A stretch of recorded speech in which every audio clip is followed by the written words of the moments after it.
জুমার দিনে এমন 15টি সুন্নত আছে যা জীবনকে বদলে দেয়, জুমার দিনটাকে আরো বারাকাপূর্ণ করে। এক, জুমার দিনের প্রধান এবং প্রথম সুন্নত হলো ফজরের নামাজ জামাতের সাথে আদায় করা। আল্লাহর হাবিব বলেন, আফদালুস সালাওয়াতি ইনদাল্লাহি সালাতুস সুবহি ইয়াউমাল জুমুআতি ফি জামাআ।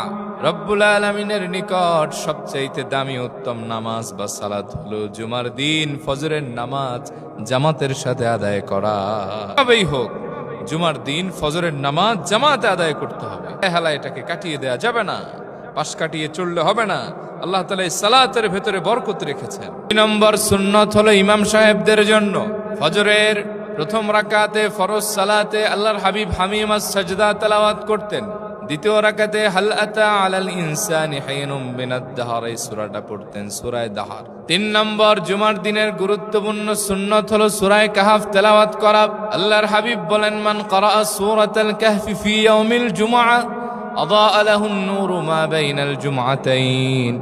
যে ব্যক্তি জুমার দিনে সূরা কাহফ তেলাওয়াত করবে, এক জুমা থেকে অপর জুমা পর্যন্ত তার ঈমানের নূরটা ঝলমল করে জ্বলতে থাকবে। 4 নম্বর সুন্নাত হলো জুমার দিনে মিসওয়াক করা।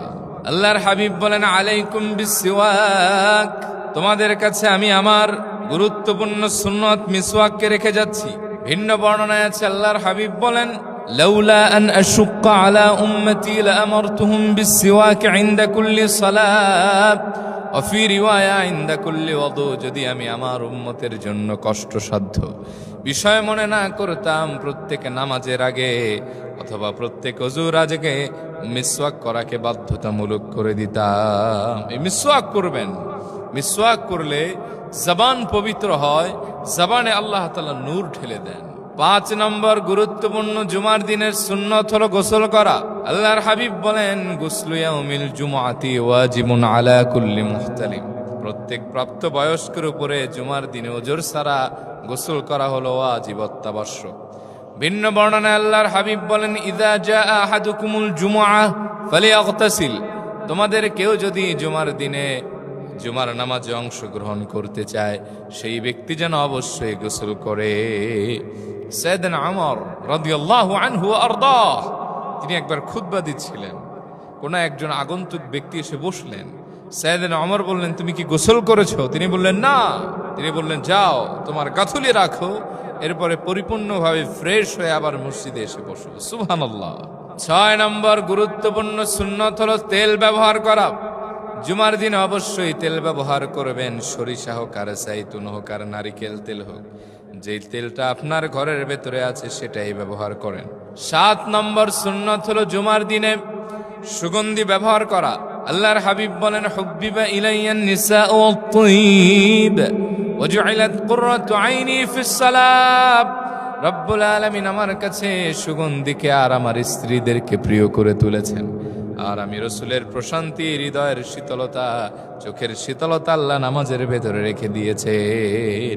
ভিন্ন বর্ণনায় আল্লাহর হাবিব বলেন, আরবাউম মিন সুনানিল মুরসালিন। 4টা সুন্নাত সব নবীর সুন্নাত ছিল। 1 নম্বরে আল হায়া, লজ্জা। 2 নম্বরে আত-তাআত্তুর, সুগন্ধি ব্যবহার করা। 3 নম্বরে আস-সিওয়াক, মিসওয়াক করা। আর 4 নম্বরে আন-নিকাহ, বিবাহ করা। এজন্য শুক্রবার দিন যখনই মসজিদে রওনা হবেন, সুগন্ধি, আতর, পারফিউম ব্যবহার করবেন। 8 নম্বর সুন্নত হলো আপনার কালেকশনে জমাকৃত জামার ভেতরে সবচেয়ে উত্তম, পরিপাটি, মার্জিত, সুন্দর, নতুনের মতো যে জামাটা আছে সেই জামাটা পরিধান করা। কিন্তু আমাদের দেশে দেখা যায় জুমার দিনে এমন জামা পরে আসে যেই জামার ভেতরে ছেঁড়া, টুপি পরে আসে, ময়লা। এটা সুন্নতের খেলাফ। আল্লাহ তাআলা বলেছেন, খুযু যিনাতাকুম ইনদা কুল্লি মসজিদ। তোমরা যখন মসজিদে আসবে, তোমাদের সৌন্দর্যগুলি মসজিদে প্রকাশিত করো, মসজিদে উপস্থাপন করো। ওই জন্য মসজিদে আসবেন সেজে গুজে, নয়া জামা পরে, সবচেয়ে ভালো জামাটা পরে। 9 নম্বর সুন্নত হলো আগে ভাগে মসজিদে রওনা হয়ে যাওয়া। 10 নম্বর জুমার দিনের সুন্নত হলো পায়ে হেঁটে মসজিদে যাওয়া, কোনো যানবাহনে আরোহণ না করা। ওজর থাকলে সেটা ভিন্ন কথা। আল্লাহর হাবিব বলেন, মান গাসসালা ইয়াউমাল জুমআতি ওয়াগতাসালা ওয়া বাক্কারা ওয়া বাতাকারা ওয়া মাশা ওয়া লাম ইয়ারকাব ওয়া দানা মিনাল ইমামি ফাসতামাআ ওয়া লাম ইয়ালকু কানা লাহু বিকুল্লি খুতওয়াতিন আমালু সানাতিন আজরু সিয়ামিহা ওয়া কিয়ামিহা। আল্লাহর হাবিব বলেন, যে ব্যক্তি জুমার দিন উত্তম করে গোসল করবে অথবা করাবে, আগে ভাগে মসজিদে গমন করবে, পায়ে হেঁটে মসজিদে যাবে, কোনো যানবাহনে আরোহণ করবে না, কোনো যানবাহনে চড়ে মসজিদে আসবে না, পায়ে হেঁটে হেঁটে আসবে।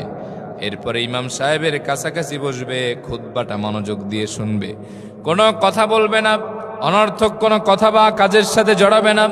ওই ব্যক্তি যখন তার বাড়িতে ফিরে যাবে, যত কদম দিয়ে মসজিদে এসেছিল আবার যত কদম দিয়ে বাড়িতে ফিরে যাবে, প্রত্যেক কদমের বিনিময়ে আল্লাহ পাক 1 বছর নফল রোজা এবং তাহাজ্জুদ নফল নামাজ পড়ার সওয়াব দিয়ে দিবে।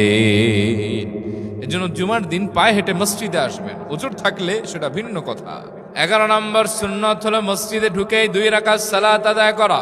আল্লাহর হাবিব খুতবা দিচ্ছিলেন, এক লোক এসে মসজিদে বসলেন। আল্লাহর হাবিব বললেন, আসাল্লাইতা ইয়া ফুলান, ও মিয়া তুমি কি নামাজ পড়েছো নাকি? তিনি বললেন, ক্বালা লা, আমি নামাজ পড়ি নাই।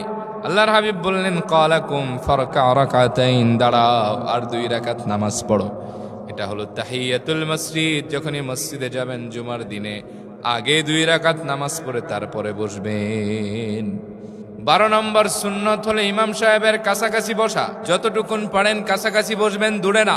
কিন্তু আমাদের দেশের মানুষগুলি যেখানে খুঁটি আছে, পিলার আছে আর দেয়াল আছে, সেখানে পিঠ লাগিয়ে বসে।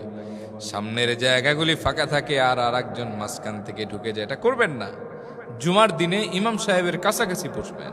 13 নম্বর সুন্নত হলো খুতবাটা মনোযোগ দিয়ে শোনা।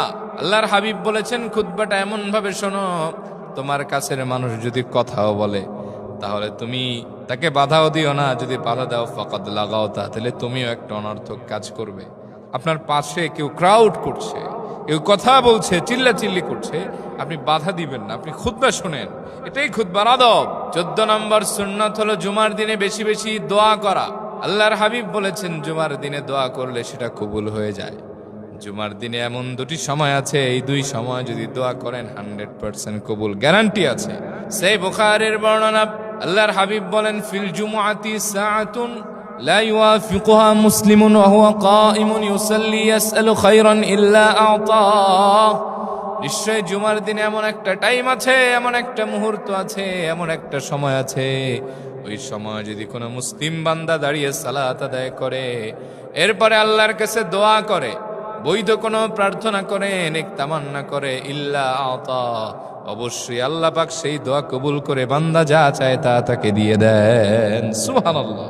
এই সময়টির বর্ণনা আসছে হাদিসে 2টা।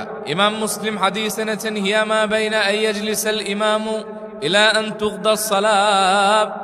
ইমাম সাহেব যখন মেহরাবে আরোহণ করেন তখন থেকে নিয়ে একেবারে জুমার নামাজ শেষ হওয়া পর্যন্ত সময়টা চালু থাকে।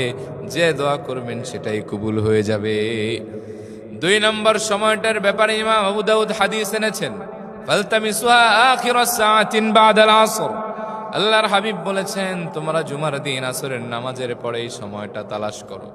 জুমার দিন আসরের নামাজ থেকে নিয়ে সূর্যাস্ত পর্যন্ত যে দোয়া করবেন কবুল হয়ে যাবে। আল্লাহর কাছে বলবেন, আল্লাহ সন্তান দাও, আল্লাহ তুমি আমার রিজিক বাড়ায় দাও, আল্লাহ আমি অসুস্থ আছি শেফা দাও।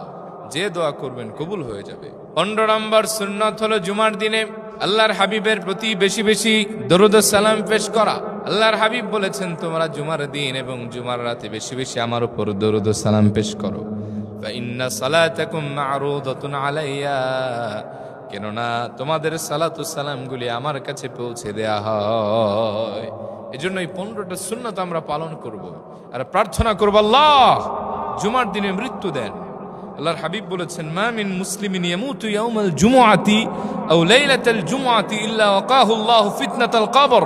জুমার দিন অথবা জুমার রাতে কোন মুসলিম নরনারী যদি মৃত্যুবরণ করে, তার কবরের আযাব মাফ হয়ে যায়।